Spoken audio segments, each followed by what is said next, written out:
Hello everyone, this is Santosh. Welcome to my channel Code in Swift. This is the part 1 of Autolayouts tutorial. In this video, we will discuss the overview of Autolayouts and its uses. First, we need to know what is the Autolayout. Why should we use it?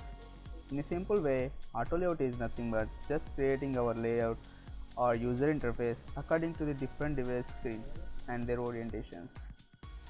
To resolve autolayout problems, we use several techniques such as constraints, stack views, size classes, and more. What does constraint mean? Constraints are logical positioning on the device screens by providing x and y axis values as well as width and height values. When you are working with constraints, you must satisfy all the values. When we are assigning constraints to an UI component, we treat them as leading, trailing, top, bottom, width and height.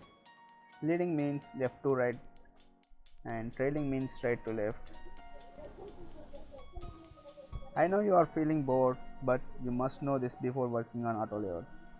In the next video, we will see how we can do this in a practical way. See you in the next video. Thanks for watching.